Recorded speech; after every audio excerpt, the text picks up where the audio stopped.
Hebrews. This is Prophets of Awakening. This is our Monday night advanced Bible study, the 13th of September, 2021. What we're going to be dealing with later on in the class is, I'm kind of coming back around to it. I didn't really expound on the first time, but it's Marine Kingdom, the secrets of Noma. I'm asking everybody to like, share, subscribe to the channel, and hit the notification button. This is a non-Messianic channel. We're dealing with the Tanakh and the Torah. And Tanakh is the Old Testament, and the Torah is the 45 books of the Old Testament given to Moses on Mount Sinai by our Redeemer, the Lord of Hosts. Shalom and welcome everybody to the channel. We're going to do our moment of silence, our prayer, and our song. And then we go into the current event. Okay.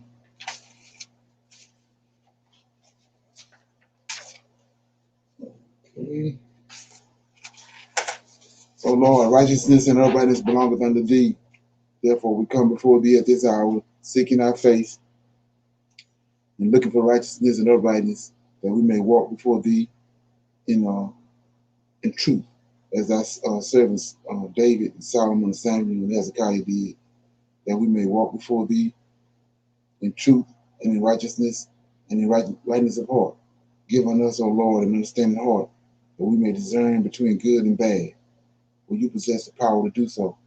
For we desire to walk after thee, O Lord, and to keep your commandments and your testimony and your statutes with all our heart and soul, to perform the words of the covenant that was written down by your prophets. O Lord, allow thy face to shine upon us. Hear our plea, hear and do, O Lord, and hide not thy face from us any longer, for we need you so very much at this hour. Peace be on you. Okay. Read the Psalms right quick.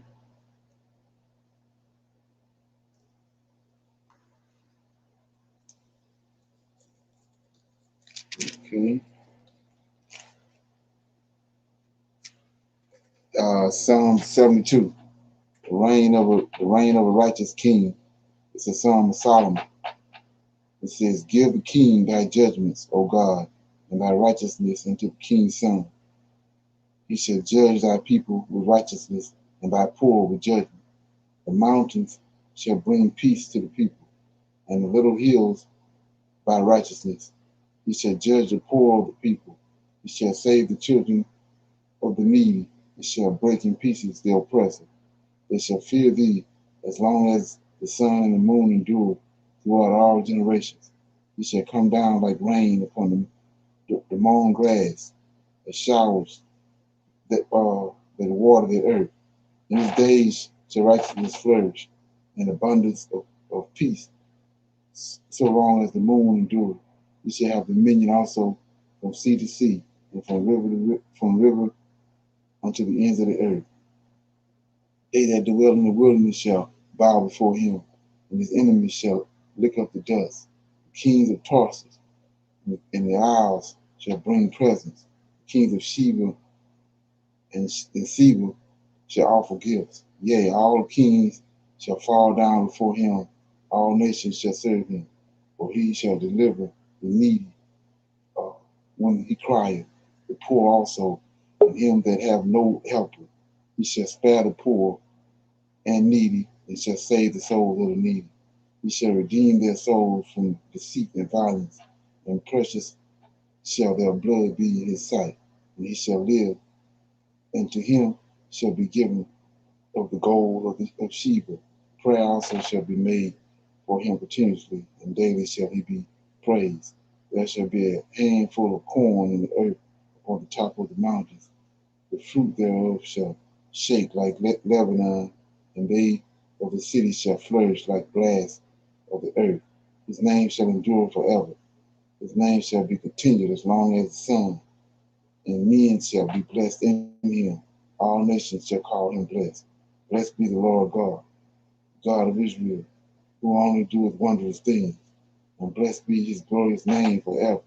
And let the whole earth be filled with his glory. Amen, amen, And these are the prayers of David, son of Jesse, or ended. Okay. So that was Psalms 72, and it was the reign of a righteous king. Okay. Anybody have any comments?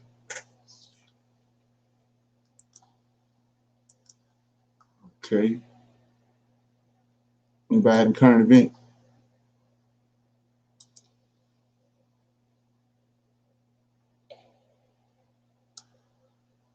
Okay. We got a couple of things here. First one I got is let's see how they had U.S. was involved in that when they assassinated the king, the president of Haiti. And now they're saying right here that they're accusing U.S. soldiers of the coup that just went down in Guyana, or whatever they just done that place. We're gonna play it right quick. Anybody familiar with that? No. Okay, here we go. West African news. Guinea. Allegations of U.S. involvement in Guinea coup circulate after video of U.S. soldiers surface. A video that was circulating on social media last week showing 3 U.S. soldiers in a car surrounded by people jumping up and down as it was making its way to the U.S. embassy in the Guinean capital of Conakry has brought some speculation that there might be some form of U.S. involvement in the recent coup. In the video, armed Guinean troops are seen providing security. The story given by officials is that Guinean security forces provided an escort to Conakry to ensure the safe passage of the U.S. Special Operations Unit who were in training missions with local forces in the country. But others on social media say it was too much of a coincidence and accused the U.S. of helping facilitate the recent coup. Ethiopia. Prime Minister Abiy says Ethiopia enjoys independence because it repelled enemies over centuries. Prime Minister Abiy says Ethiopia has been enjoying its independence for centuries as a result of the struggles it made with numerous enemies it encountered. The Premier made the remarks in his New Year message conveyed last week. The Prime Minister stated that Ethiopia had been tried on several occasions, but had never been defeated. He added that those who attempted to challenge Ethiopia are those who don't know the country, and they should understand that Ethiopia is a country that had lived for centuries independently. Prime Minister Abiy said Ethiopia will sustain its unity, enhance democratic values, and make the ongoing reforms successful during the new year. South Africa announces COVID-19 passport plans. South African President Cyril Ramaphosa announced on Sunday his intention to introduce a vaccine passport amid widespread mistrust of the COVID-19 vaccine in the continent's most affected country. In a televised address to the nation, Mr. Ramaphosa assured that the immunization of the adult population was a necessary prerequisite to fully reopen the economy and avoid a fourth wave of infection. While the number of cases has dropped sharply in the country, he added that the sustained decline in infections over the past few weeks would, however, allow for relaxation of the restrictive measures starting Monday. To date, just over 7 million people have been fully vaccinated in South Africa, with more than a quarter of adults having received at least 1 dose. Democratic Republic of Congo. Tshisekedi authorizes review of the Sino-Congolese contract signed by Joseph Kabila. Congolese President Felix Tshisekedi has demanded an evaluation of projects linked to the Sino-Congolese contract signed in 2008 by his predecessor Joseph Kabila in the Democratic Republic of Congo. Official sources have announced that the head of state has asked the Minister of Infrastructure and Public Works to present the state of play in terms of the technical and financial execution of the projects included in the so-called Sino-Congolese contract, and the Minister of Mines to do the same in her sector. The former President Kabila, who served from 2001 to 2019, had negotiated in 2008 a contract in the form of batter, cobalt, and copper in exchange for the construction of infrastructure with the Chinese consortium for an amount of $9 billion, renegotiated to $6 billion under pressure from the International Monetary Fund. Guinea's ousted president is in good health. ECOWAS says Guinea's ousted President Alpha Conde is in good health. Leaders of the West African Regional Bloc, ECOWAS, say its envoys visited Mr. Conde, who was detained in a military coup in Guinea last Sunday. They also met the leaders of the coup, including its figurehead, Lieutenant Colonel Doumbouya. ECOWAS President Jean-Claude Brou said that Alpha Conde is well after meeting the 83-year-old in the coup leader's headquarters. Zimbabwe. Mixed reactions greet courtroom. It seems though to me that it's like all these African presidents coming up, they being ousted. They running coups on them. Most of them coming up dead. It seems like to me it's tied to the jab, and then not only that, whatever they got planned, whatever they're getting ready to do is tied to Africa. And because like I said, it seems like every weekend African country getting overthrown, or either some African leader coming up dead.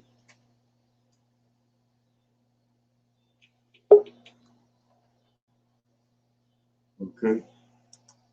Any comments?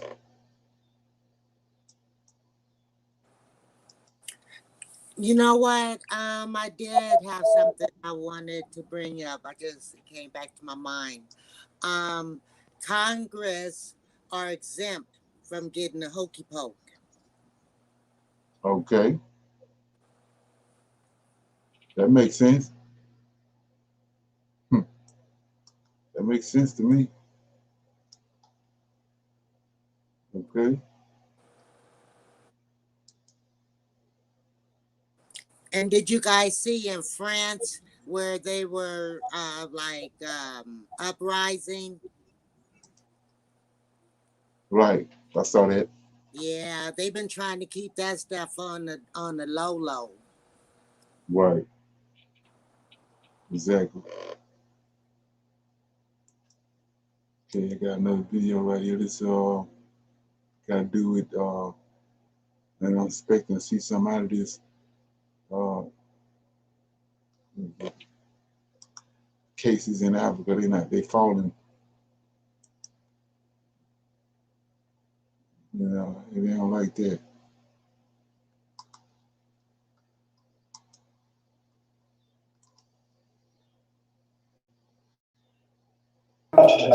To support our channel, kindly hit the like button, comment, share this video, and subscribe.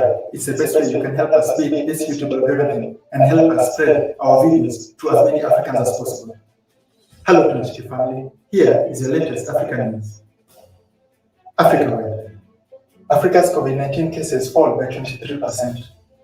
The World Health Organization's Regional Director for Africa has said the number of new COVID-19 cases on the continent fell by 23% last week, the steepest drop in the 8 weeks since the peak in July. At the same time, Africa has passed the sad milestone of 200,000 deaths from COVID-19 since this pandemic began. But also fortunately, Africa so far has handled this pandemic better as compared to the rest of the world, with over 200 million cases and about 4.4 million deaths experienced. Kenya has been removed from the piracy red list. The global shipping industry has removed Kenya's maritime waters within the Indian Ocean from the piracy red list. 12 years after it was designated as a high-risk area. The move will save Kenya and East Africa millions in insurance and security expenses and could open up East Africa's scope for even more businesses. This was a result of a heightened campaign by the Kenyan government to end labeling of Kenya's waters as high risk, which was in turn caused by Somali pirates, who only became pirates in the first place due to overfishing from illegal ships and foreign countries in the area, and also by dumping of nuclear waste in the area by Western countries, leaving many no other source of income, forcing them to turn to piracy. Ethiopia. Akifa. Yeah, I was focusing in on the fact that America's cases are skyrocketing, where Africa's falling.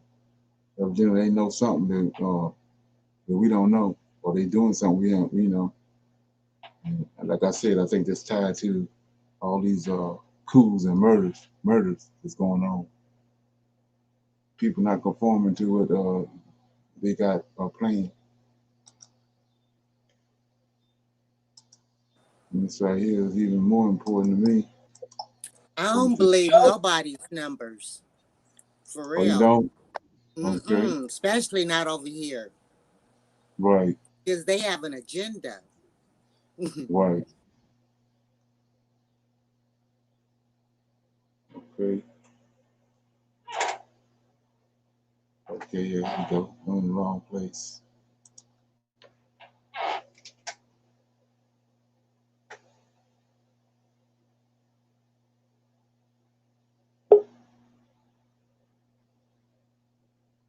A new wealth-producing trend has just begun. According to the World Economic Forum, this trend could account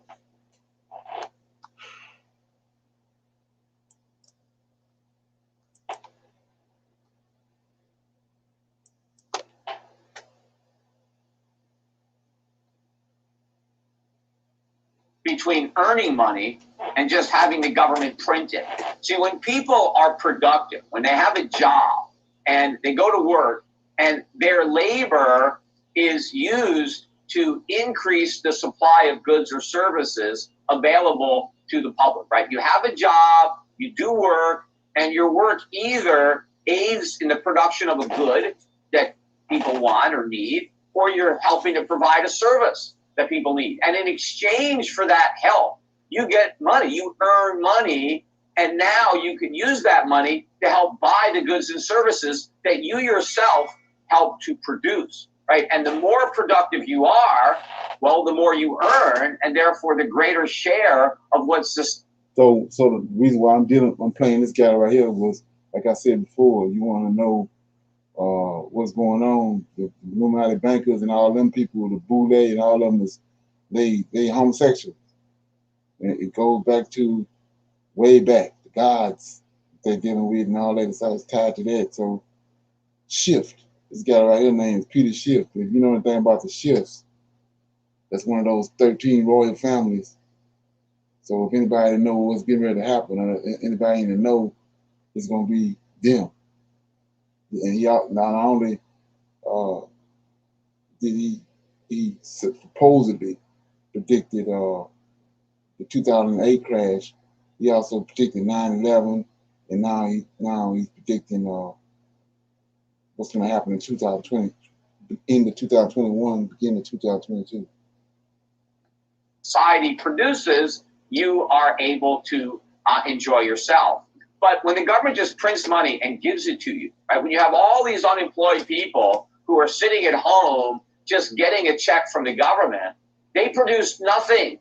They added no goods or services to the economy, yet they can consume goods and services in the same proportions as if somebody had actually done work and actually been a productive member of society. So what does this do? Right? All this does is drive up prices, because if your work adds to the goods and services, and now you're consuming the goods and services you help create, that's fine.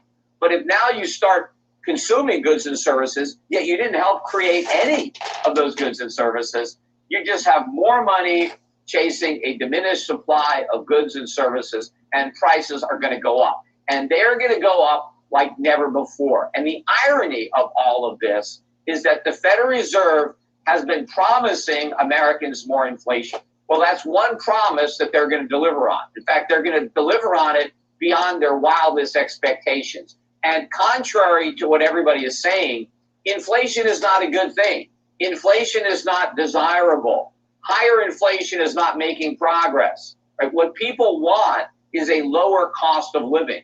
When prices go down, that's progress. And that's capitalism. That's how capitalism works. When you have real capitalism, businesses become more productive. They become more efficient. They develop economies of scale. And as they do that, the cost of production comes down. And as the cost of production goes down, demand goes up. Because as prices go down, more people can afford to buy more stuff. And it's falling prices that have just historically driven a rising standard of living. Well, the government has interrupted that benevolent process through inflation. And a lot of the times, inflation doesn't simply make prices go up. Inflation also prevents prices from going down. And a decline in a price would have been a windfall for the consumer. When the consumer is denied that windfall by government, it's still a tax. The government is still taking your purchasing power because the goods and services that you want to consume are more expensive as a result of the government inflation. Before we continue, help us by smashing that YouTube like button and subscribe now to this channel. This shows the algorithm that you value the information, and it helps us spread this message. Sharing is caring. Please like and subscribe now. Thank you. And now, let's continue. Now, of course, a lot of the inflation that government has been creating since the 2008 financial crisis, a lot of that inflation has temporarily moved into asset price. That's the stock market, the bond market, the real estate market, the market for collectibles or other things that are in short supply. And so when inflation pushes up asset prices, people don't complain because the people that own those assets, of course, feel much richer. Now, if you don't own those assets, it obviously it's problematic if you want to buy it. For example, if housing prices keep going up and you don't own a house and you want to buy one, the fact that prices keep going up, that's not a good thing. Now, the way the government has offset that is by keeping interest rates artificially low so that people can afford to overpay for houses as the prices keep going up. But again, all of that helps distort the economy and fuel the bubble. But beneath the surface, consumer prices have been rising. For all this talk about deflation, we haven't had any. For all the talk about an inadequate increase in the CPI, consumer prices have been going up despite the government's best effort to hide that through the CPI. I mean, if you think the CPI is giving you an accurate read on inflation, that'd be like assuming the mafia is going to give you an accurate report on crime. I mean, clearly, if you hired the mafia to study crime, you wouldn't be surprised to find that they said that there wasn't any, and therefore there's no need for more police because there's no crime. The last thing the government wants is for the public to realize how much inflation there is. They certainly don't want bond investors to realize that. The key to sustaining the bubble economy, the key to sustaining massive and unsustainable government deficits in the short run is artificially low interest rates. And the Fed's only justification for keeping interest rates artificially low is the preposterous idea that there's not enough inflation.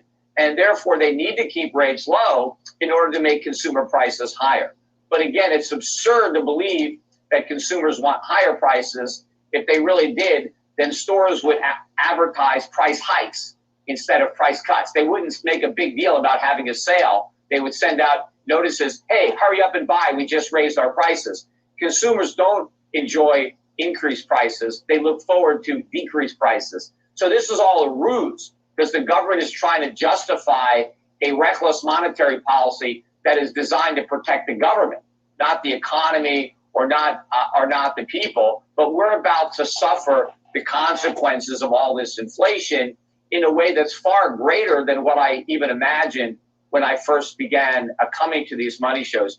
And a lot of that, too, has to do with what's happened during the pandemic, which is obviously not an event that I had built into my forecast, but nonetheless is simply accelerating everything that I have been forecasting and will make it worse.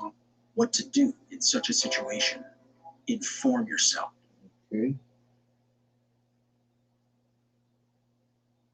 So yeah, anyway, what he's predicting is that he says 97% of the people gonna lose everything when this bubble finally bursts. He says it's gonna be horrible. And so, like I said, if you understand who that is, Peter Schiff. He go back to Cecil Rhodes, and then and you know the guy he was dealing with, Schiff. That's one of his great grandfathers, and then on top of that, they tied to the what they call that Federal Reserve. How they got Wilson, President Wilson, and hoodwinked him and got him into the office, and they started the Federal Reserve. That's those shifts that they was tied to that. So when you understand who they are, they're the ones behind the ups and downs of the market and all that. They the bankers. So it's only natural they're gonna bring out one of their own, tell you what's getting ready to happen. When you understand all that. In the comments.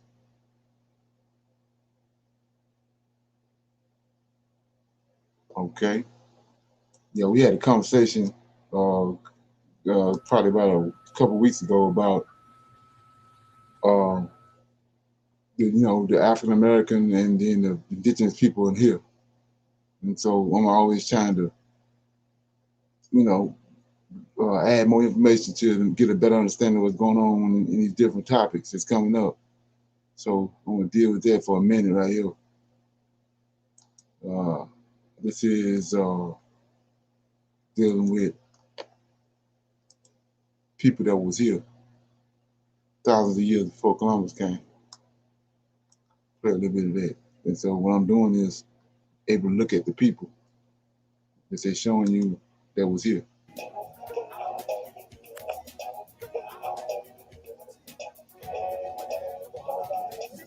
The black excellence and abundance. Is it echoing? Yes. Yes. Okay. Channel.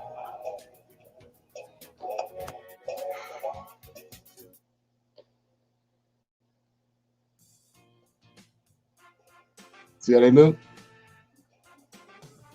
Black Native Americans have been all but ignored in this country. We have been written out of the history books, and it is as if we never existed in the first place. The truth is, this country was filled with many all-black, so-called Indian, Native American tribes. This country was filled with so-called black Indians, true Native Americans. One area of note is California. The true history of California blacks is a powerful story, one that should be studied and remembered. I urge you to please do your research, and you will be surprised by the majestic history of our people here in this country. So according to studies, there's one food that can raise your overall testosterone levels by 52%, and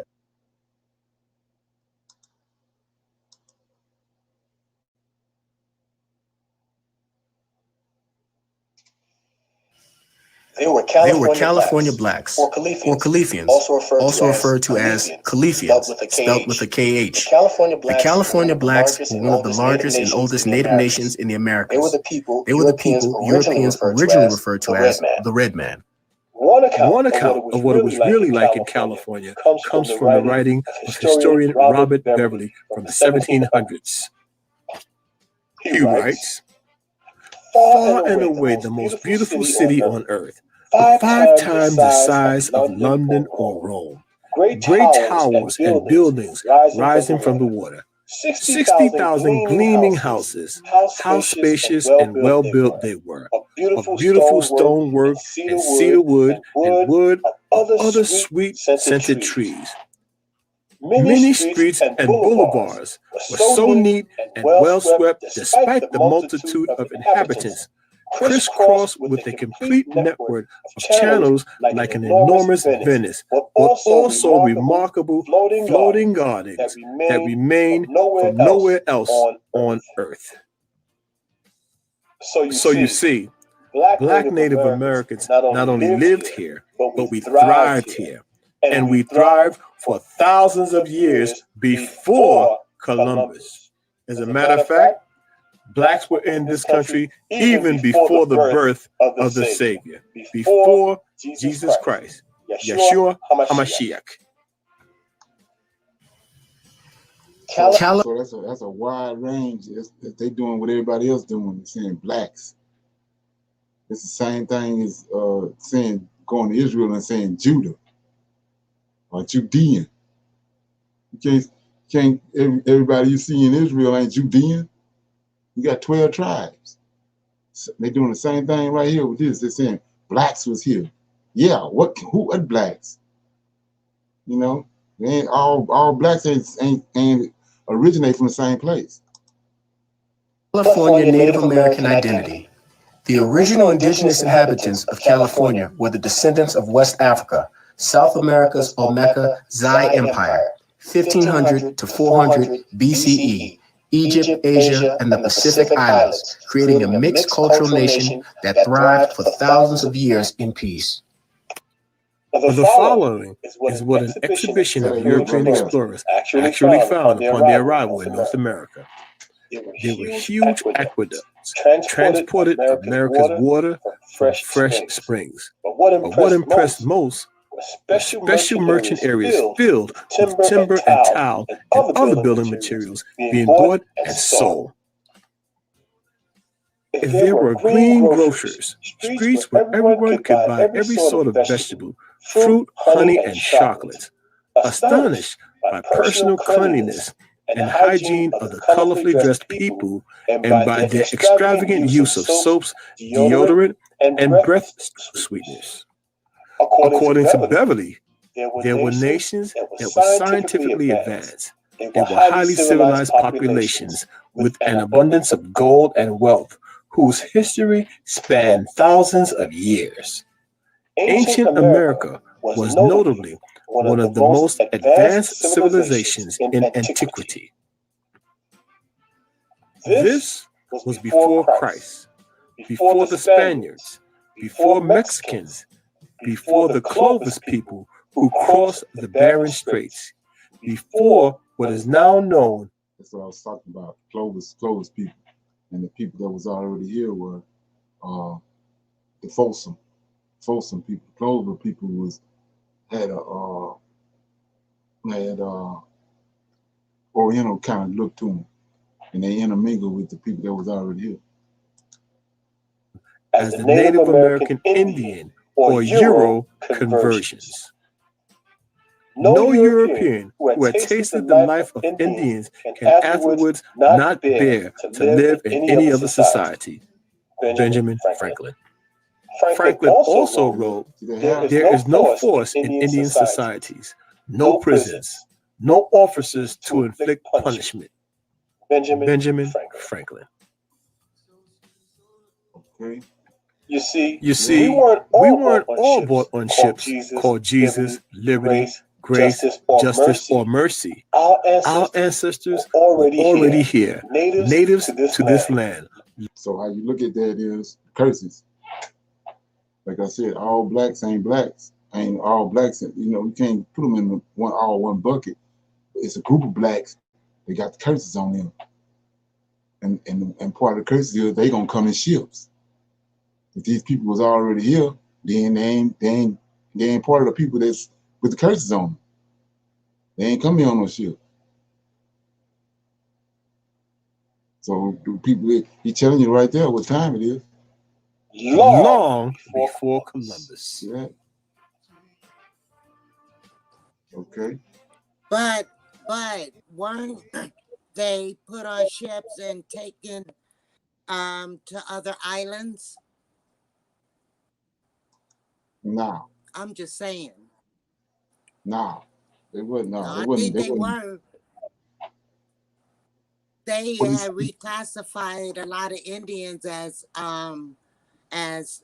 Negroes, and they were put on ships and they were taken to over to Europe as servants too. It's history too. Right, but it's a. He said they're gonna be taken from their homeland. So we know that all in the beginning, Garden of Eden and all that is over in Africa. So they had to come from that area to another area. They're not gonna come from another area to their homeland. And like I said, go ahead. My question is, I read it, came across a book that was about Christopher Columbus' diary or whatever. It's real expensive, and a brother was able to get his hands on the PDF file. And Christopher Columbus said that when he came over here to the Americas, he knew where he was coming, that he was coming to seize Mount Zion and seize the holy city. And he said that when he got here, he was being greeted by people that was associating themselves with the tribes of Judah and the tribes of this and that he was pointing out where everybody else was surrounded around him, that Christopher Columbus knew where he was, that he never felt like he was going to fake India, that he knew that he was coming to the Americas to seize Mount Zion and the Holy Land is what his whole place was, and he was following the guidelines of the Old Testament. What about that? Are you saying that the book that is his diary is a fake and that everything is a lie, that there is no possible way whatsoever in this universe that any of our people, that America could possibly in any way, shape, or form 100% without a shadow of a doubt is any truth to us being indigenous to any part of America that's here, that's central, south, north, wherever, that we all, every single last person had to have came from Africa? Like I said, look at the images. Look at the images in their position, their disposition. How they get that hair they got? You trying to say Mr. Zion is bald headed? No, but I'm saying, look at the hair. My hair is long. I got family that got hair all the way down to their back. Now, we may have permed our stuff out. Every Black woman on this channel can attest that we got hair down to our back. If it wasn't for being poisoned by the food, if we knew how to take care of it, if we wasn't permanent, if we wasn't throwing weaves to take out our edges and everything. When our daughters and stuff and our sons, my son hair is down his back. And had I never had been cutting it, it'll be down to his butt. Sorry, just saying. Right. I mean, like I said before, you look at look at what the scriptures say, and I mean, you can't say that Africa and the Middle East, the land of Canaan, is over here when we see the land of Canaan is over in Africa. So I mean, you gotta. There it is. The geographical location is you looking at it. So we can't come from. We left from our homeland. We didn't leave from another place to come to our homeland. That's not what the scriptures say. Scriptures say we left where we originated to a far land from where we came from. And I think that's what they're trying to say. Sorry, Aqua. That they trying to say. Go ahead, Aqua. Go ahead.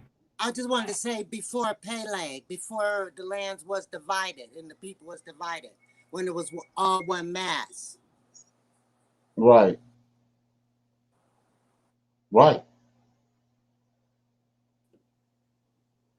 So, like I said before, I mean, you guys think about that.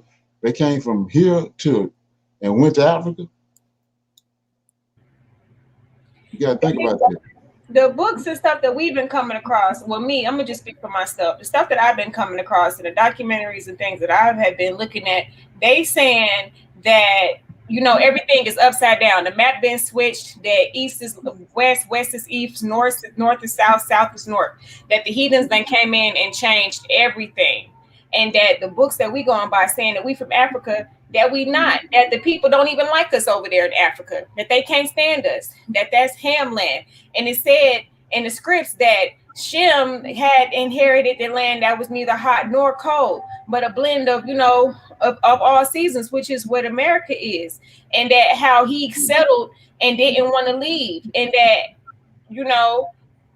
they said that that we left from here, and that's how we got Black people in Puerto Rico and in Europe and in Cuba and in Russia and all over the place. And then you had us watching, or Aqua, somebody had us watching Brother Dave talk about how the names and stuff was changing. He all the way over there in England, and that we did get scattered, but he was saying too that, America was it. But I don't believe that we've seen all of America, and that I think that a lot of stuff is still hidden from us. And we know that there was a flood. And we know that there was a place that this place was covered underwater. And we know that the Grand Canyons was covered underwater. So as the lands and stuff start to reside, they probably was way more waters that they had to travel to go back and forth on ships to take us from over here to over there. But as the curses came and things like that, things dried out. Canals, they started building dams. We know several cities that if they release the waters that they have in the dams, that it'll be flooded with water, that they whole existence in certain places would be completely annihilated. I'm just saying. Okay. Yeah, like I said before, I mean, everybody entitled to their to what they believe. But like I say, when you look at the scriptures, there's no way we came from here and went over there. I mean, we sitting here right now looking at 2019, and we over here. So I mean, you gotta look at that. We over here, and we waiting to leave here to go over there. So how that add up? And also, it ain't making no sense. When we were being forced out of Egypt in these areas after Joseph, and people were still, before the curses, were still getting on ships and going to these other countries, because when they fled, a lot of fled further into Africa, and some hit the coast and came out and left out on ships. And this was before the curse part, but these people were going everywhere. So, and I also I was looking at something where it was showing the history of where they show the ships, the type of ships, what they considered ships back in those days, where they were able to move livestock, 80, 90, 100 people on these makeshift ship type things, and they were going all over the place, all over the world. So I wouldn't doubt that they did come to these places as well, which would be what we would call the Native Americans. All right, brother. Also, there's redhead giants over here too now, so that's a variable too. So it's not just us that came here, and the archaeological digs do show in the Grand Canyons a red giant. So it was a lot of different people that came here long before Christopher Columbus. And that's something I wanted to add too. That since you piggyback, and we're gonna piggyback off that a lot of the giant skeletons and everything, the majority of the giants and stuff is being found over here. And who got the oldest pyramids? Who got the oldest pyramids? America or Egypt over there? Because according to the Emerald Tablets, it's 2 Egypts, and that before the flood and when Thothnem and all them fallen deities, that they was over there in Atlantis and stuff, and Atlantis was connected to North America or something like that in between, in the middle, and that the oldest pyramids is over here, and then the youngest pyramids is over there. I don't know. I'm just saying. Okay. Well, I mean, like I said, you can all that. I mean, people. I don't know about other people, but you can. All that stuff is being brought up, but all you have to do is look at the people, look at the DNA, and look where they at. And like I said, right now, today, I mean, how can either Judah, Benjamin, Levi was brought over here, or they wasn't. You can't put Judah over here before the transatlantic slave trade. Judah wasn't over here before the transatlantic slave trade. They got them from the West Coast. I mean, that's, and then it's not me. I mean, I don't know about nobody else. Like I said, I don't believe nothing nobody told me. I'm looking at the research and looking at the leading of the spirit of the Most High. I ain't going for the okie doke for what nobody told me, because I already know what I'm dealing with serpents and demons. So I don't believe nothing they tell me. I'm not quoting nothing because some Edomite or white man told me.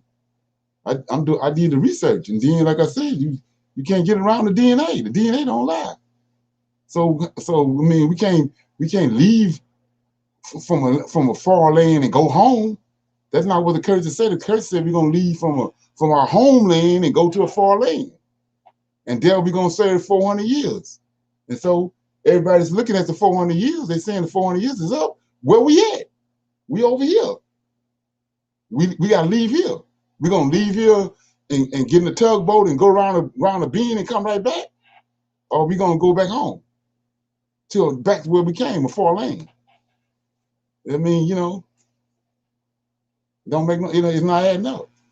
And then you when you start dealing with angelic beings and giants, these angelic beings, the ocean ain't nothing for them to cross. They got wings. So to say that giants is over here, yeah, they all over the place. He says that Lucifer and his minion is going to and fro over the whole planet, just like the eyes of the Lord is. So it's only fitting the proper. It's going to be giants over here.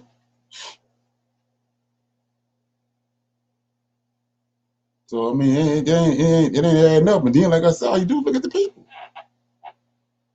Come on. They don't look like us. And we know we Israelite. We know we Israel.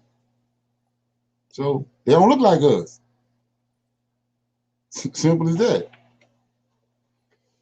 So I'm gonna play this other video, which is do a comparison and contrast to what I was saying about the photos.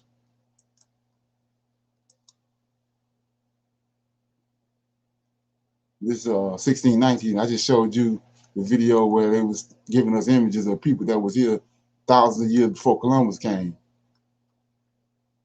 And so now, can y'all see that? Not yet. You can't see it? No. Okay. Hold up. We don't talk about human bondage as the beginning of what would become America. We offer a contribution to America, the colonies, because we help people build. Okay. Still nothing. Yeah, I got it. Okay.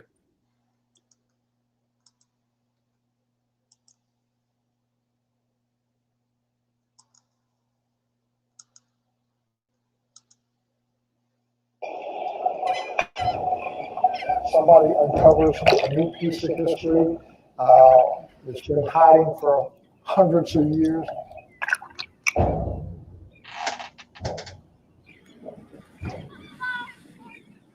They need to know the truth.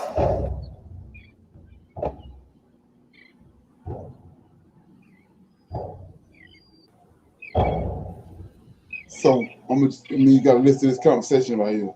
You could liken the events that helped to frame our nation to an incomplete volume or a book missing several key pages.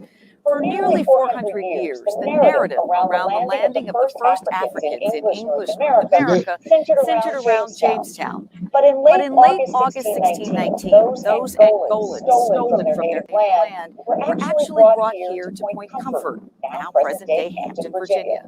We know the names of two of them, Antony and Isabella, but now historians are working to awaken the truth around this sentinel event. As we pause to put a moment that marks part of the making of America into greater context. History rolled on to the So they're gonna go in. They're digging. shores of Freedom's Fortress on a hot August day in 1619. This is Fort Monroe in Hampton, Virginia. Few people know about the fight for freedom and equality that began here centuries ago, or the African people whose lives, agency, and futures were decimated and disrupted. A marker on this decommissioned military site reveals part of that story. But as you may already know, how history is taught depends on who tells the story.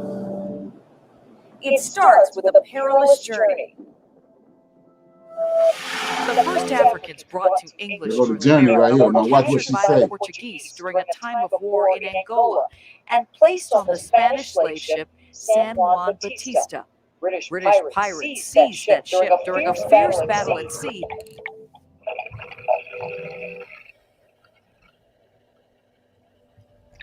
and snatched the Africans on board off the coast of Mexico.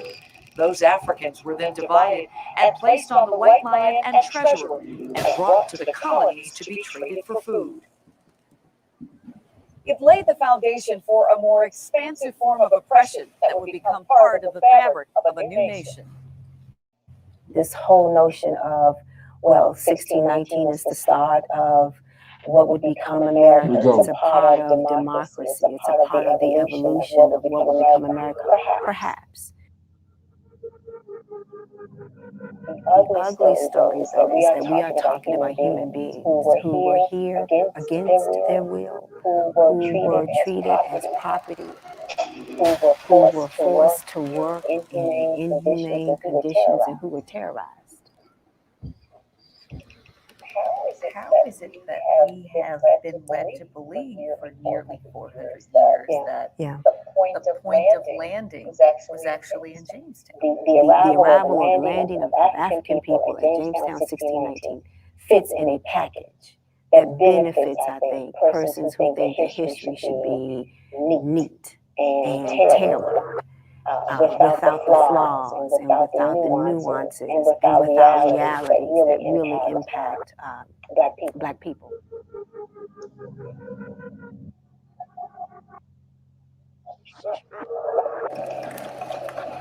The landing at Point Comfort, present-day Hampton, has been documented for centuries. In this letter from Jamestown colonist John Rolfe to Sir Edwin Sandys, treasurer of the Virginia Company of London. In it, Rolfe notes the arrival at Point Comfort of 20 and odd Negroes, but historians only recently discovered this in the past 25 years. Tell me what we're going to see. What are we going to see? The market that we are on the way to is going to showcase where the second church of Kickingham was created, where it stood. They were the very exact people who were annihilated when the English settled this territory in 1610. 1610, she just said some Chickasaw people. But she just told you that it's 20 people that came from Africa off a slave ship. You can't group them all together. It was people that was already here. They were no Israelites. Then the prophecy came to pass when they brought the 20 on the ship. They came on ships from Africa, but it was people already here. And if you're paying attention, she looked just like them. The people that was already here. Meant the same people. They didn't bundle them all together saying Black folks. They do the same thing in Africa when it's about 3,000 different tribes in Africa. You can't call them all the same thing. They're different people, different, just like the Canaanites and all them folks over there, the Moabites, the Canaanites, all them was Black folks. But you can't say that Moabites is Israelites. Just like you can't say these people that was already here is Israelites. The ones that fit the curses, the ones that came on the boat. Hence, it becoming present-day Hampton. And I think it's really important that we showcase the original people whose lands we occupy.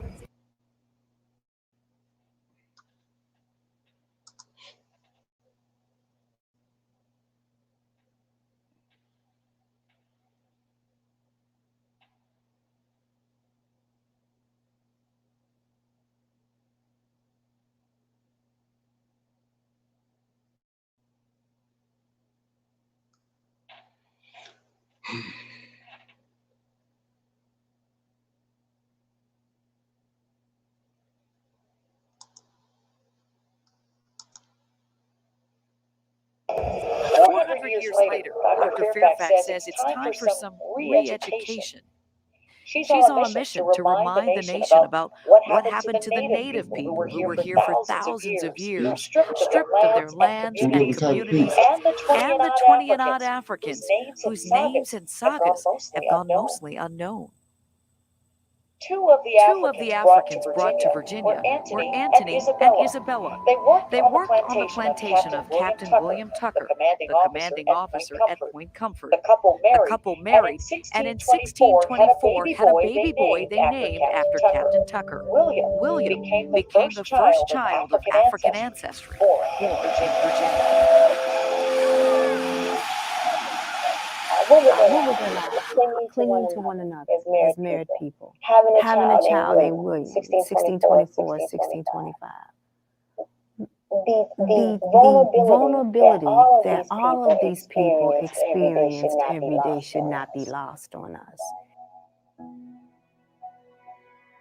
So as you walk through, you'll see over 100 plus markers and orange flags designating where our ancestors are.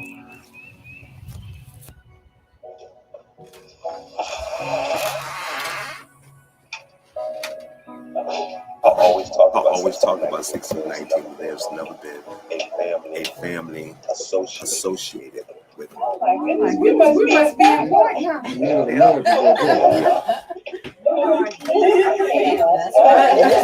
Meet the Tuckers. When they get together, food and fellowship is always on the table. Mom's mac and cheese, because it's pretty special. Right? It tastes special. Okay, I just want to say the thing. This is some kind of gathering. This is one special family. And clearly, they love each other. All right. Heavenly Father, we just come before you this evening and give you honor, glory, and praise, Father. We just thank you for allowing us to come together in fellowship, so God, and also to break bread together. We ask that you bless the hands who prepared it, Father God, and we just ask that it will provide nourishment to all our bodies. In Jesus' name, amen. Amen. You know, you gonna lie. Come on, close to your favorite nephew.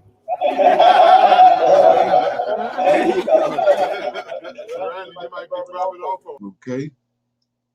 So, any comments before we move on?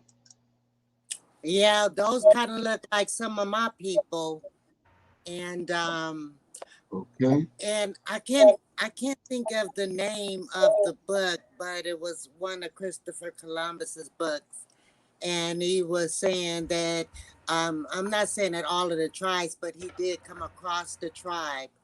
And when he greeted him, he said, Shemai Israel, Yah Eloheinu, Yahweh Akkad, Hero Israel, Yahweh is one. And that's what he said.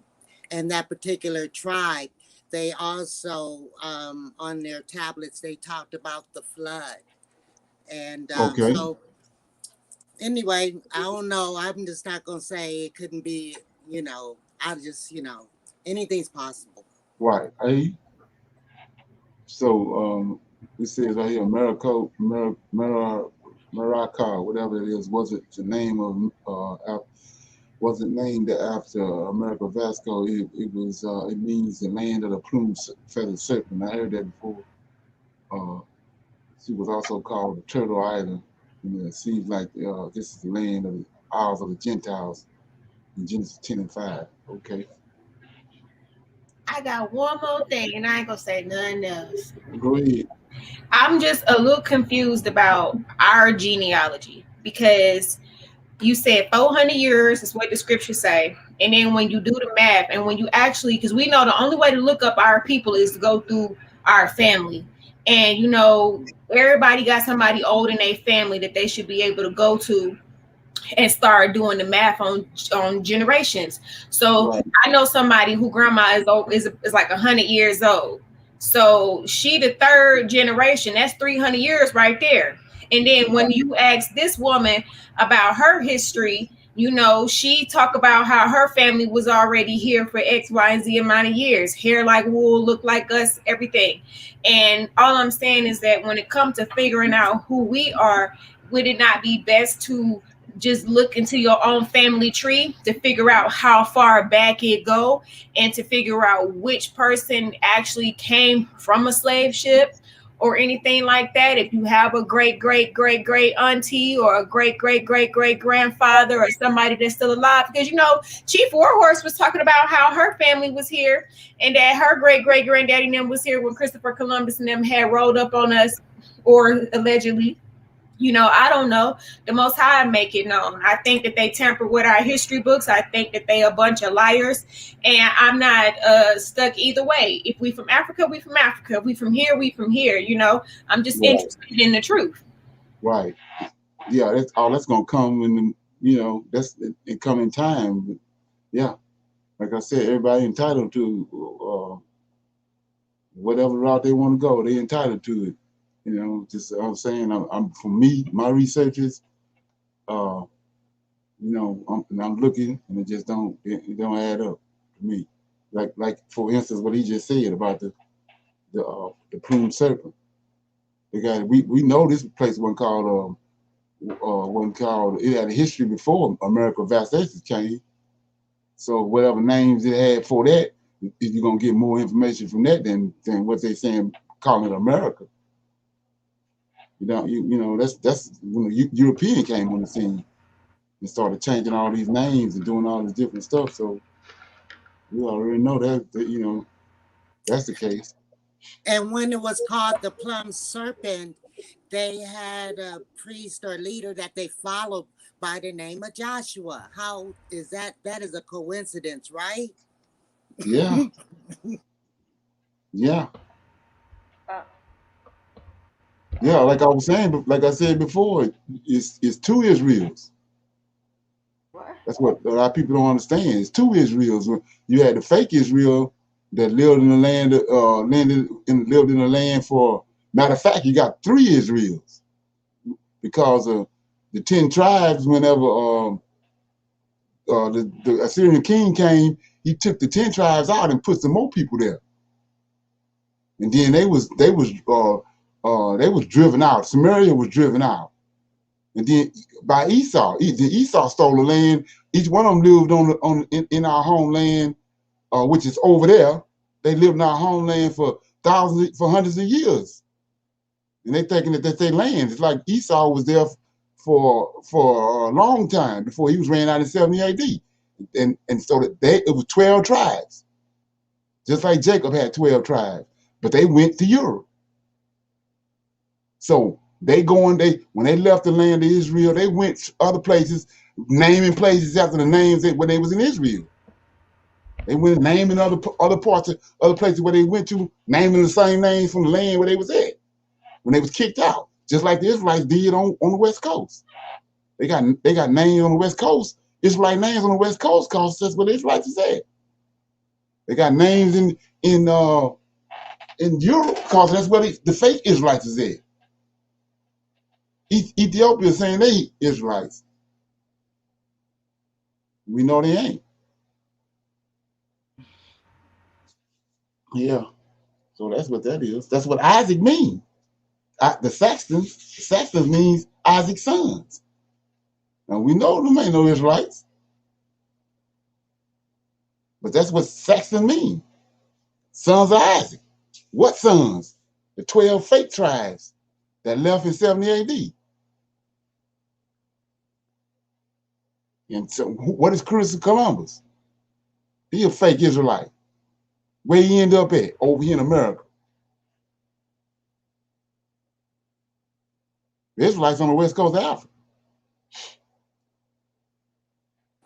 Yeah, because they were saying that Christopher Columbus, he brought a Hebrew interpreter over here with him. Jewish interpreter. It wasn't Hebrew, because the Hebrew language was gone. So it's an Israelite, an Edomite, Jewish interpreter. And then, like I said, you have to understand who's looking for a homeland. Israel already know they're under punishment. Who looking for a homeland? The Jews, the Edomites, looking for a homeland, but they're under the guys as the chosen people. They looking for a homeland. What did they find their homeland at? America. Now, what are people saying now? America is Israel. Who got here first? The people that's saying that, or the Edomites? The Edomites got here first. They was looking for a new Jerusalem, and they found it over here.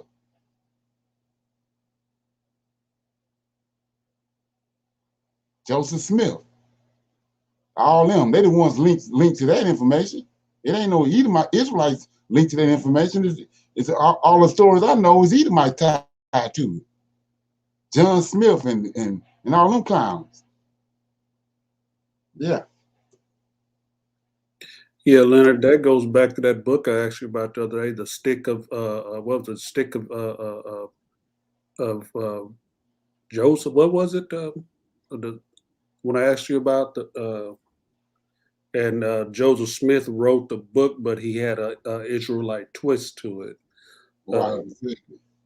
Yeah, that's who behind that. Yeah, because the thing about that is, the things I'm saying, what I'm talking about right here, nobody don't.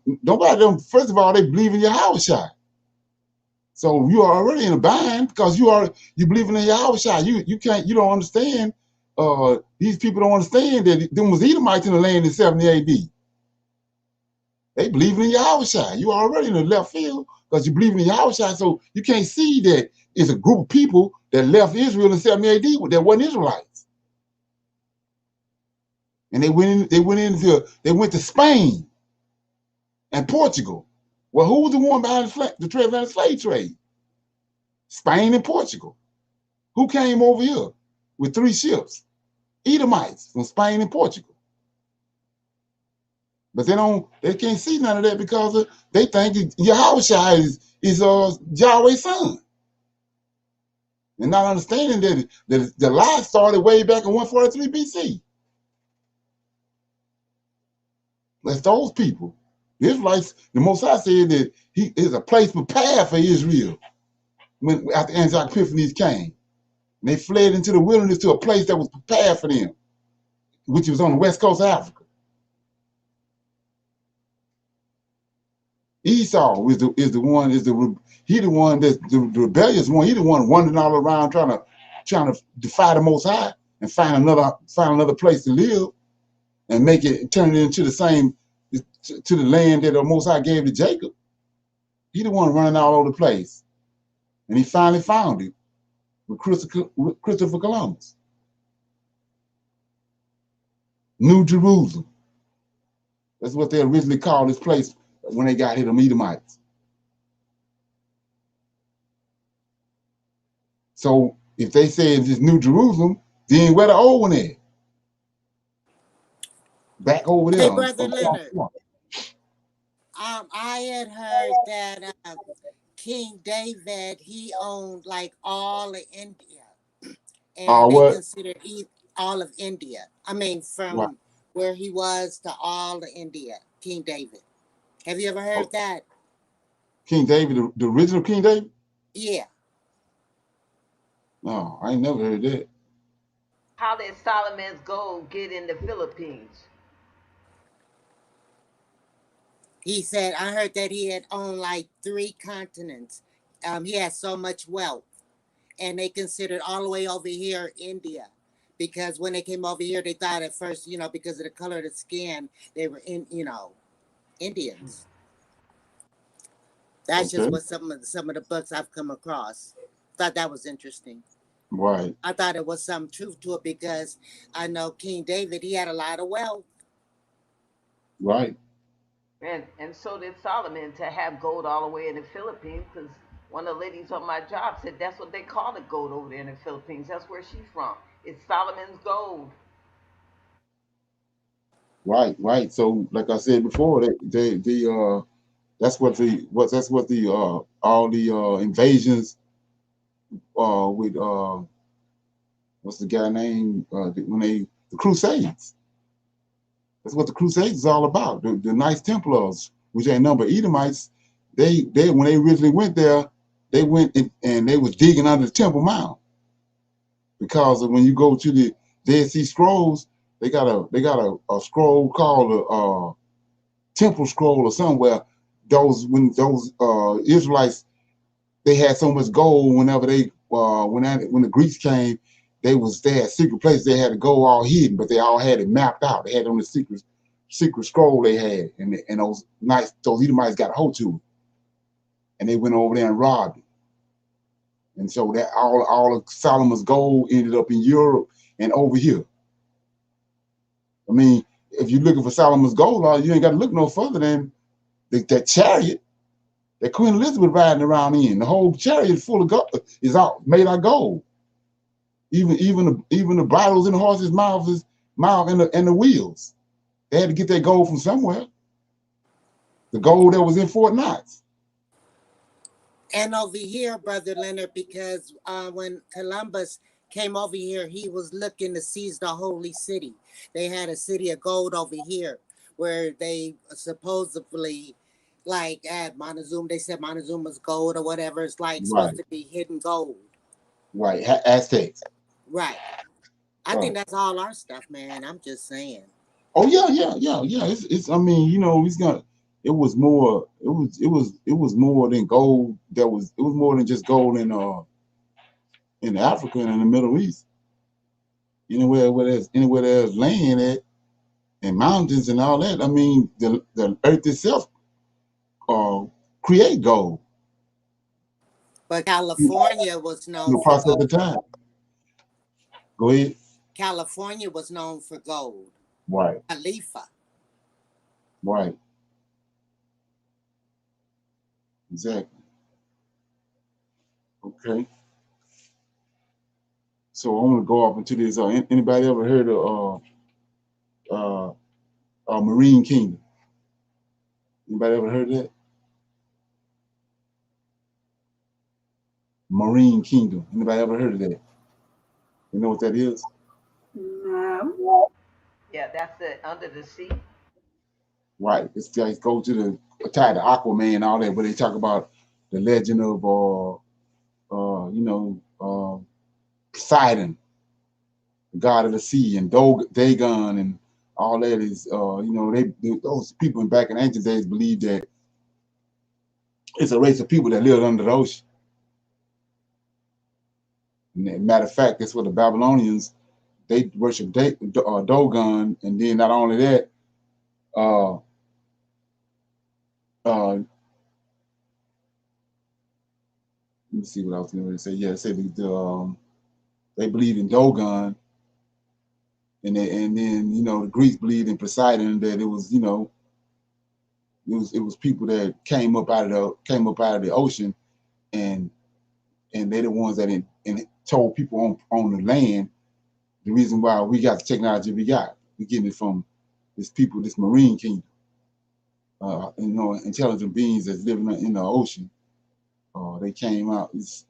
Story goes is that they came from Sirius, the star constellation. They fell from Sirius, which means fallen angels.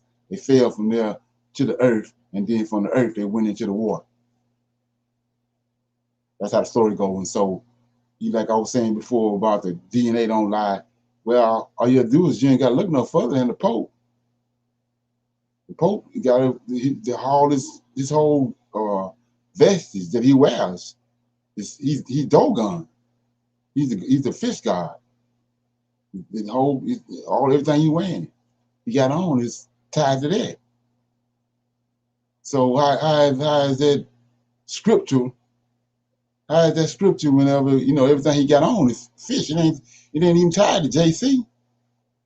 It's tied to they hide behind the New Testament, but all this attire and everything he got on is a fish. So which goes back tells you that the story goes back way more further than him. The story goes back to before the flood and all that, and what these people saying. So with that being said, I'm gonna read this here, and then anybody have any comments about it, we'll go into that, and then I'll play on. I got 2 videos I want to play. So based on what I'm just saying, the Pope, these Edomites, they worship in Dogon, fish god. serpents. So when you understand that, if they can come out the water and come on land, then they amphibious, which tied to serpents, which tied to frogs and all that. That's what they tied to. Serpentine beings that they say fell from Sirius on the land. Then they was able to go in the water. They went in the water. So why would they go in the water? They hiding from something or somebody. They hiding. They going in the water. So let's look at that. So the flood came. I don't know if anybody ever dealt with this before, but we're gonna deal with it today. This is what I mean by, concrete truths. You can fumble with it, but it's looking you right in the face.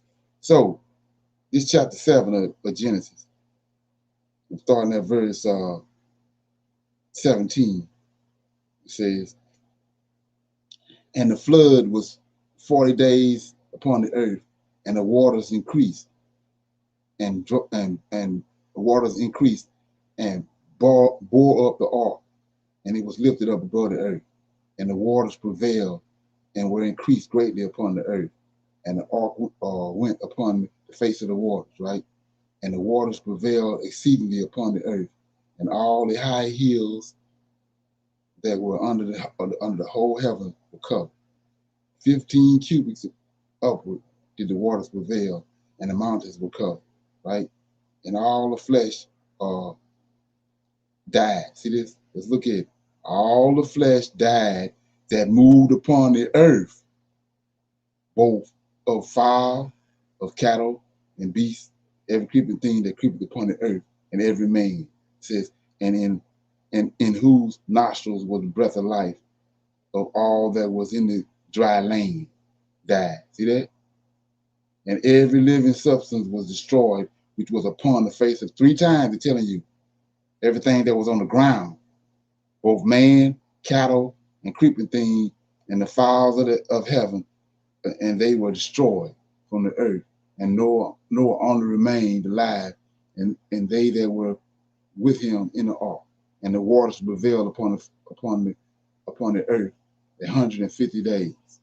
So we see right here, the Bible itself telling you, killed everything on the earth. It ain't say nothing about what's in the water. So let's go back and look at it again. So now the story opening up. So I'm back over here again. Same verse. Says, okay, I told you about the angels and where they at, where they dealing at. Okay, it says they're on top of these mountains. So it says 19, the waters prevailed exceedingly upon the earth, and all the high hills, see that, that were under the whole heavens were covered. 15 cubits upward did the waters prevail, and the mountains was covered. That's where these fallen angels at. See that? So you think they drowned it? No. Okay, so like I said, get a pile of horse dung with flies on it, and all you gotta do is go over there and fan them. What they gonna do? Fly off. When you come back, they're gonna come right back on that dung. Same thing with these fallen angels, these angels. That's why the land of Canaan the way it was after the flood. So anyway, it says 21, and all the flesh, 20. 15 cubits upward did the water prevail, and the mountains were covered. Yeah, mountain was covered. So they couldn't say that a mountain was 15 cubits above the mountain. And all the flesh died that was upon the face of the earth, both flesh, fowl, cattle, beasts, every creeping thing that creeped upon the earth, and every man. See that? And in whose nostrils was the breath of life, of all that were in dry land died. See that? So what's in the water? So now we come to the Pope. He got the fish suit on.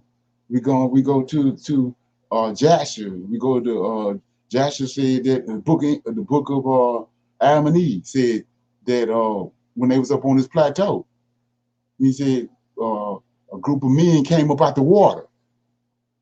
ascended up out the water, ascended up out the water up on top of the plateau in the form of angels of light. And then Jasher tell you the same thing. Beings came up out the water. And so, you know, we can't fumble with that because we see right now where they see the UFOs coming from. Up out the water. They flying in the air and all of a sudden they disappear in the ocean. They're going somewhere down, somewhere in the ocean that they know about, they're going there. They ain't thinking about us. They're going to wherever these people at. They're going where they at. They people, or wherever they are tied to. So, like I said, go back to the Dagon. That's what the Pope is. Not Jesus. He ain't Jesus. He ain't got nothing on him. He ain't tied to Jesus. He tied to Dagon, which is the oldest story there is. The Babylonians and all of them say that it's people that's controlling the planet. They live in the ocean. Not only in the ocean, they live in lakes,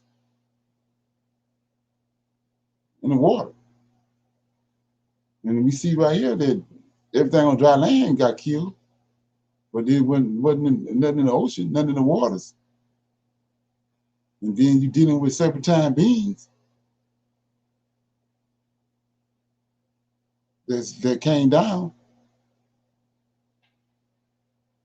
Okay. So and then, like I said before, when these things die. I did hear that that the people that's controlling the world is underwater, and I think it's The Day After Tomorrow, the movie, or one of these natural catastrophe movies that when they all at the end and they was only trying to say that the rich people and that the heathen was gonna survive, that all of them jumped on these gigantic ships and they all went underwater. Right, it's the same thing on 2012. That movie, I think it was 2012. That's what I'm talking about. You know your movies. That's what I'm talking about. Okay, yeah. Right. Wasn't the name of the ship Noah? I think it was Nautilus. Or either what's the name of that the guy that lived under the water in a submarine? Nemo, Captain Nemo. It was four or five ships, and each one had some kind of biblical name. Right. Well, it had some kind of amphibious name. Amphibious, yeah. Right. Okay. Okay, I'm gonna play this first video. Some of it, because I mean, like I said, to me, it's interesting. Okay, I've got a quick question. Okay. Okay, all these underwater people, but does that have any ties to what they call mermaid people? Mermen and mermaids? That's what they're tied to. Tied to that, but it's like when you connect all the dots, these fallen angels, not only they started out lusting after the women on the earth that came from the men from the Most High had created and made upon the earth, but they went from that. They became perverted and they went to sleeping with the animals and the fish in the sea. So these mermaids and all this stuff is cuts off of what these fallen angels done.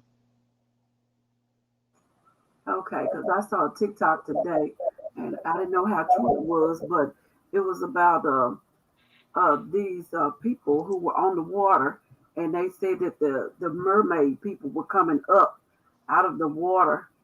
I don't know what was happening in the water, but they were supposedly coming up out of the water, and the people were seeing them. Right. Well, when you go do your research, that's been happening. They just got us in the dark on it. That's been happening. They're coming on shore when they can only, like I said, when you start thinking about the frog and the serpent and all them, is all amphibious all tied together, and they would be able to come. It's a mini series that was on for a long time. I can't think of the name of it, about these mermaids coming on the shore, but they can only stay for so long. When their skin start drying out, they have to go back to the ocean. But they can come on shore and they look just like we do. So the story goes. Yeah, they got a little kids movie out, a new kids movie that's pertaining to that. Right. Okay. Here we go. Phobia. Phobia. Nomophobia is a word for the fear or anxiety caused by not having a working mobile phone. Nomophobia Nomophobia is a word of fear or anxiety caused by not having a working mobile phone. It has been considered a symptom or syndrome of problematic digital media use in mental health, the definition of which are not standardized. Where's my phone? Where's my phone? From the infamous Spartan film. Imagine that. Interesting, yeah? Interesting, I must say sometimes I probably had a bit of nomophobia, when you lose your your phone. But you know what? Sometimes I actually like it when my phone breaks, I'm kind of careless with my phone. I'm kind of careless with my phone, I have to admit. I go on a Sometimes bike I ride, the phone falls out and breaks, and I'm like, yes, hallelujah, I'll get a break from the phone. But nomophobia, But nomophobia, and interestingly, most of your phone, your devices, your 5G, your 6G, and all these kind of things. Where do you think the internet is based? You're gonna find that the headquarters of the internet is still hardwired. It's still hardwired. It's still under the sea. EA operates through satellites that bounce off the ether. But predominantly, it's still based under the sea. So throughout civilizations, people have had a weird affinity towards the ocean. So we see this ancient, and just like we said, like the scripture said, it destroyed everything in the ocean, on land, and all these people telling you that these beings coming up out of the water. And like I said, this tied directly to the pole. So that's telling you something. Water towards the sea. So you have various, like I said, nations, religions, to bind, to bound. Aside from the religio, nations, the Grecians, the Romans, the Egyptians, the Persians, the Medes, the Phoenicians. A lot of nations subscribed or was aware or knew or considered that there was something going on in the oceans. From religion now, from Hinduism to the scriptures, to the Hebrew, all over the gaff. Everyone seemed to be quite curious.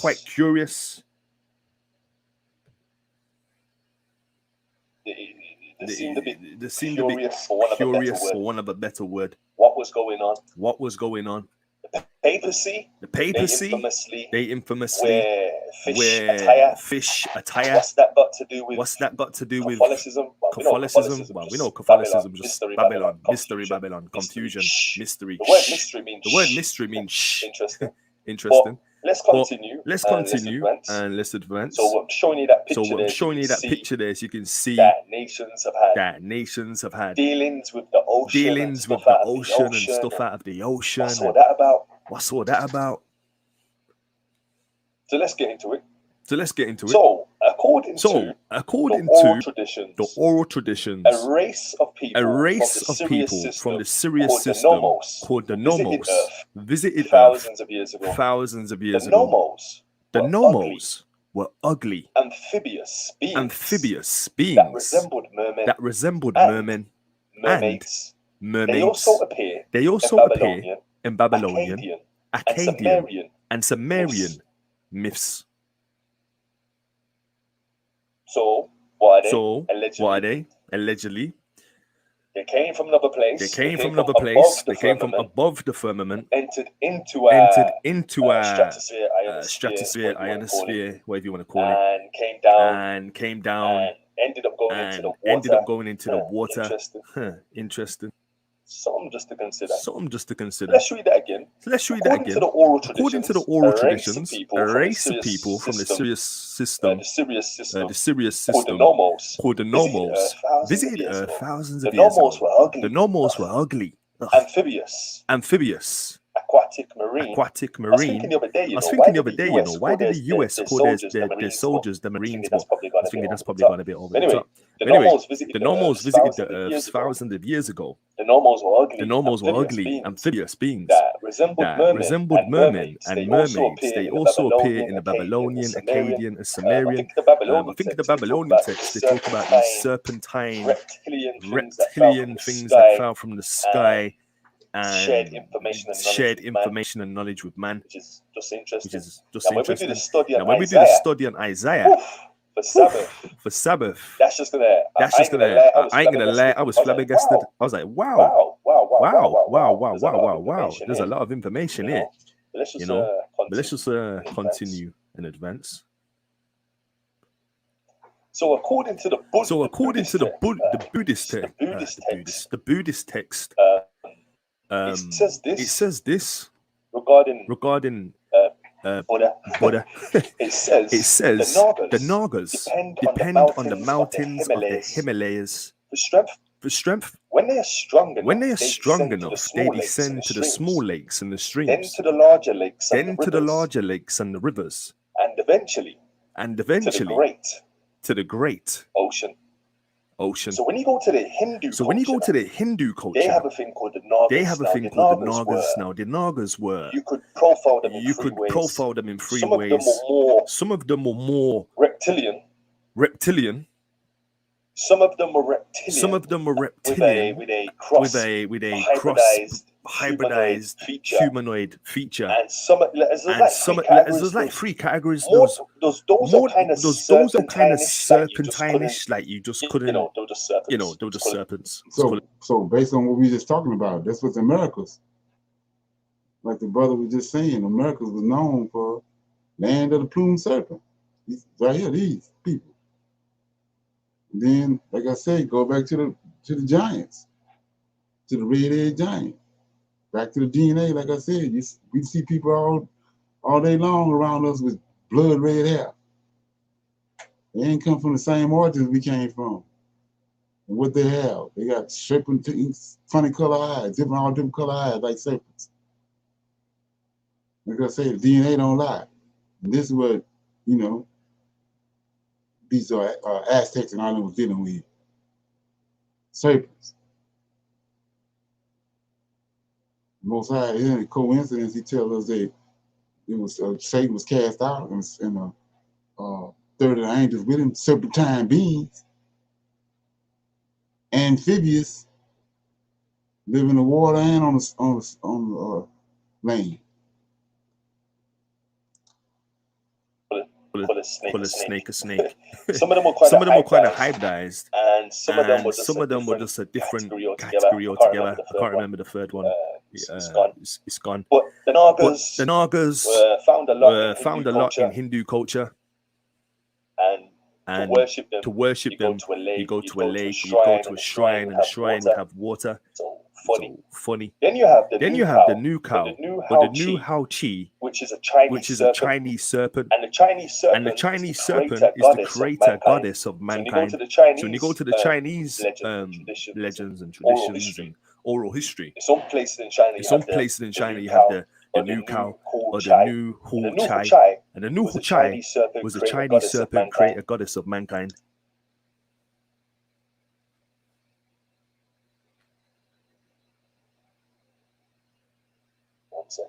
One second, I'm just checking out.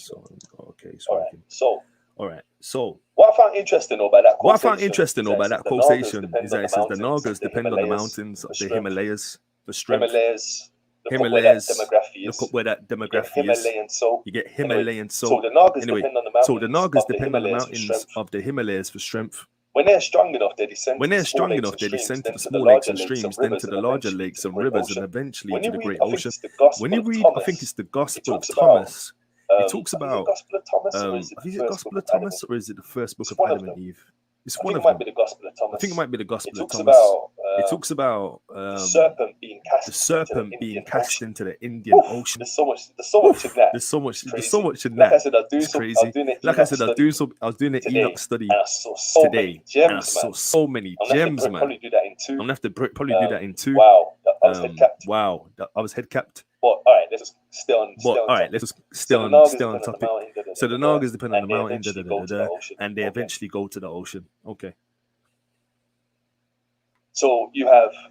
Around a little bit. Main factor is the fish. See, there go the fish. See the fish generally represented Dagon. And then you have sincere, insincere, misled, misguided people with a fish on the back of the car. And then you have the atheists who've got the fish with the legs, and it's Darwin fish. So you got the Darwin fish, and you got the Christian with with the fish, fish. but it's not fish. It's a fish of Dagon. It's a fish of Dagon. So just one bag of fish. So just one bag of fish. One bag You of get me? confusion. One bag of confusion.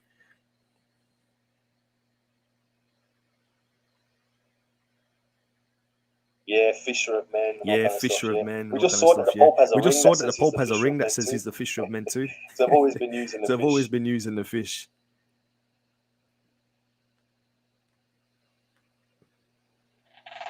So everyone who kisses that dirty ring, I don't know how many people kiss that ring. I think every time a pope becomes a pope, they always, have that ring. The amount of kiss marks and bacteria. People probably lick the ring, kiss the ring, you know what I'm saying? do not. You know So what I'm that saying? ring there So that is the ring fisher of there men ring. is the fisher of men ring. And in the mafia, they have a ring too. So and the mafia what? Roman, Italian. Papacies what? Roman, Italian.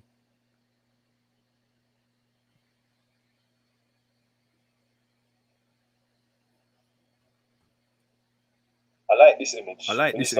When you start to realize what it's about. I like that image. Getting his information from the man them, from the yogas, from the Yodas. But here's the next one that we looked at as well, very briefly.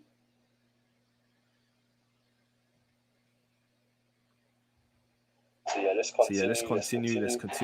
Time to wrap up. So the normal or ancestral spirits, sometimes referred to as deities, worshipped by the Dogon people of Mali. The word normal is derived from a Dogon word meaning to make one drink. The normals are usually described as amphibious, hermaphroditic, fish-like creatures. Folk art depictions of normals show creatures with humanoid upper torsos.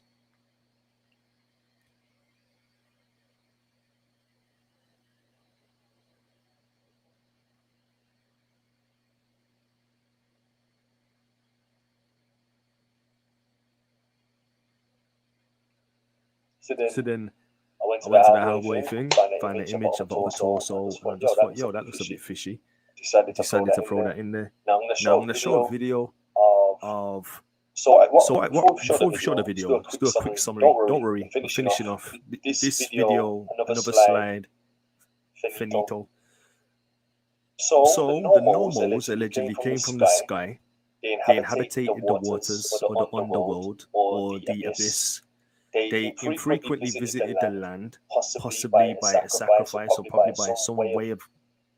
I don't know why they came or who prompted them to come, but they came infrequently, allegedly, according to the legends and the myths, and taught people stuff, and then would go back, and some of them would stay on the earth, and some would contaminate themselves or cross-hybridize themselves with the species that were already here, for whatever purpose that was, according to the legends and the myths. And there were aliens. Someone might call him an alien, or someone might call him a demon. So that's why he's telling them don't mix with them.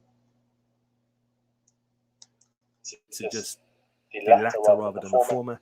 But okay, so demons, aliens, whatever you want to call them, fallen angels, spirits, whatever you want to call them, they did what they did, and they were androgynous. Some were allegedly androgynous. Amphibious creatures, weird. Androgynous means homosexual. Not human, but human.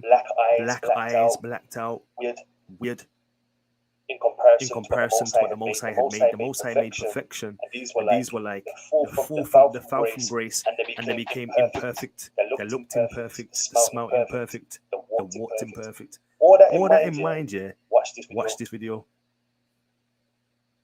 This story's gone viral. Vinny, 23 years of age, has already spent tens of thousands of dollars. Why? In hopes to transform into a genderless alien. And rather than try to explain this, we actually have Vinny joining us in our audience. And Vinny, I'm going to openly acknowledge when I read your story, there's some confusion. It's and your motivation, why you're doing this, and how far you've already gone and how far you wish to continue to go. Talk to us about your point in starting this and what your goal is. Well, starting my journey to become kind of this genderless, sexless alien was. Okay, so like I said before, that's what we throw at. This stuff right here, this kind of stuff here came from somewhere. But we don't, you know, they got us thinking it's something else going on, but the way he acting and all this came from somewhere.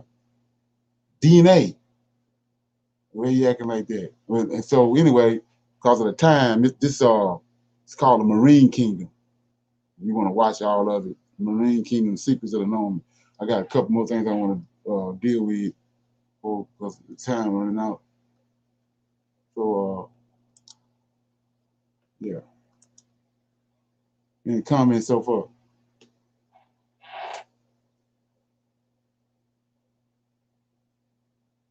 Okay. So we're going to go into the spiritual side of it for a minute. Let this brother talk, and we're going to close out.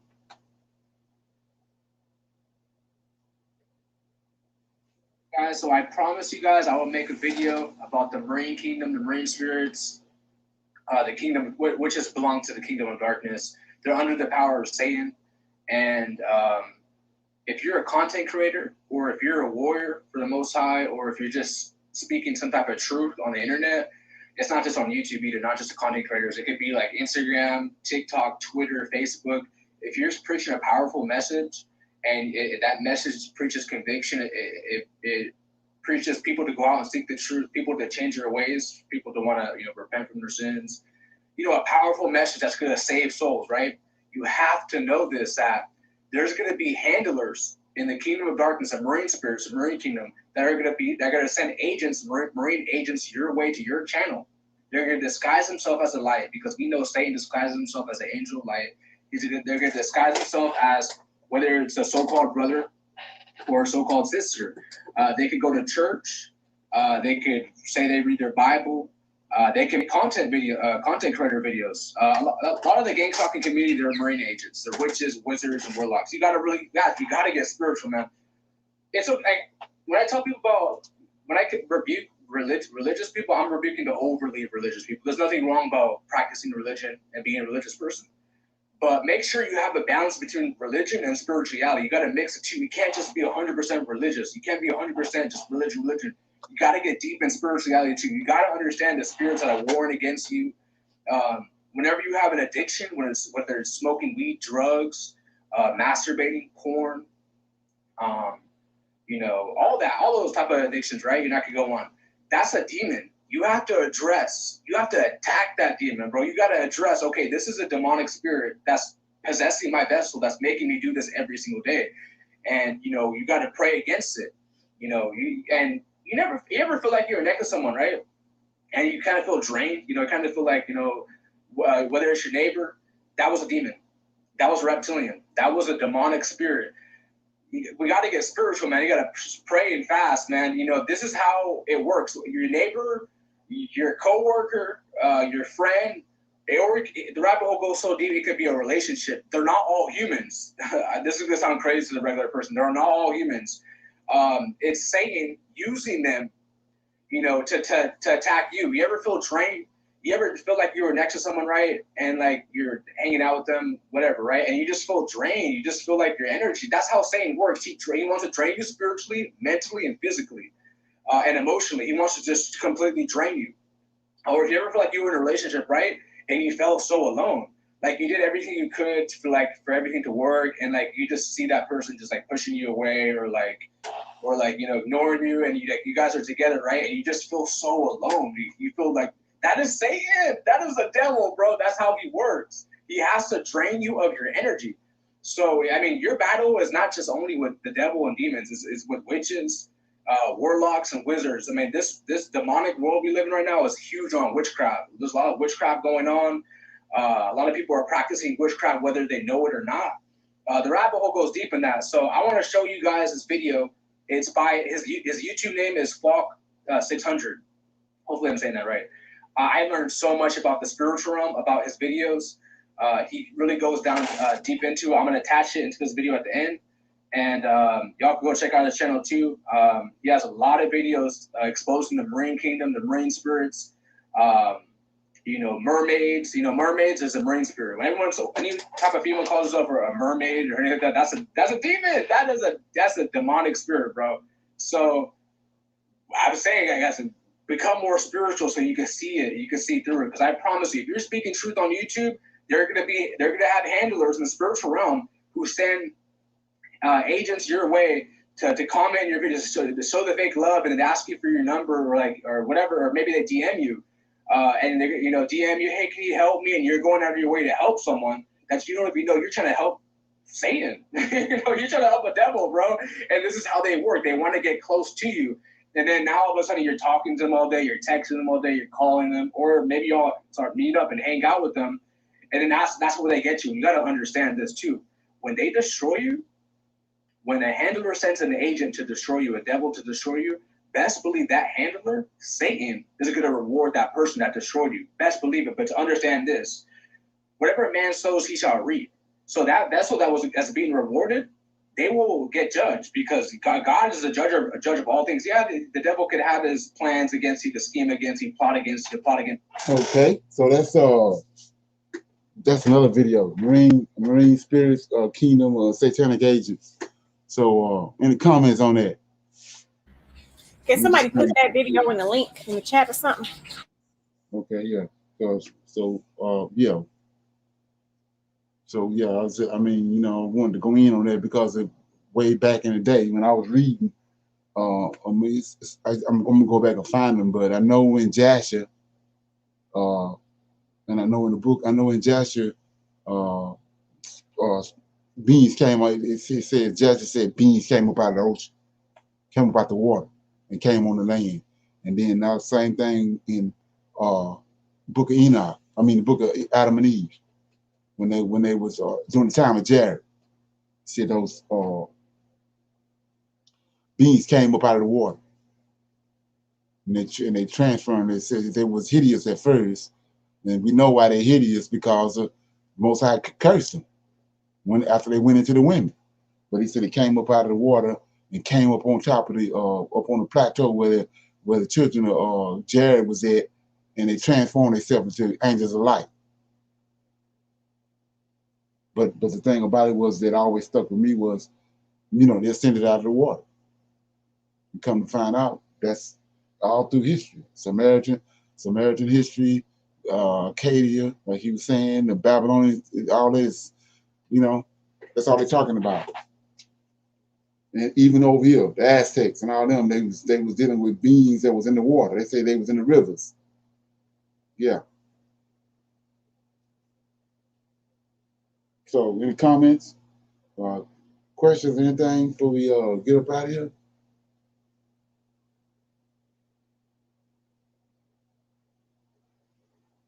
Anybody get anything out of that?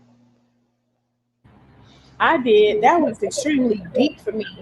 I had experienced something like that where I was close to somebody, and as I was reaching for the Most High and was trying to change my life, that whenever I would be around this person, the more like on a high that I was for the Most High's love and knowledge, the more that I never felt my energy being taken away before. But when I was around this person, it felt like they was being charged up by me.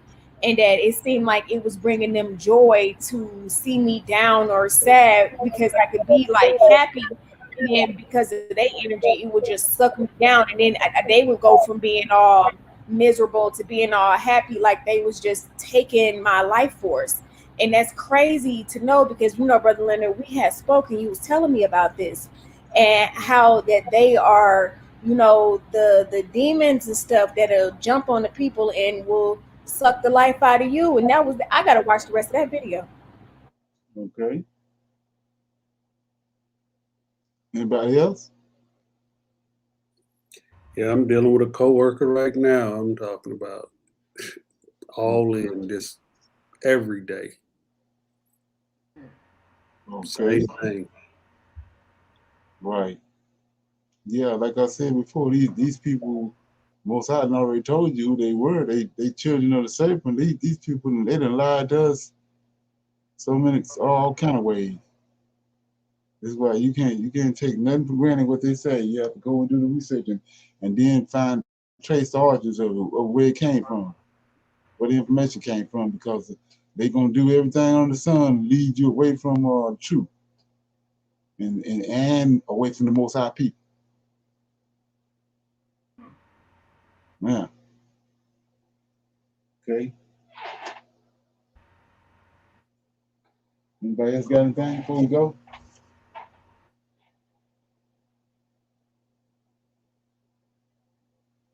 Okay.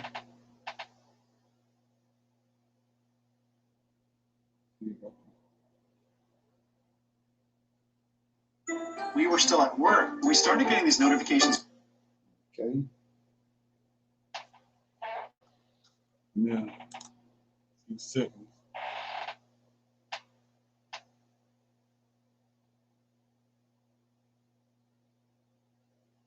Okay. I'm gonna say shalom, everybody.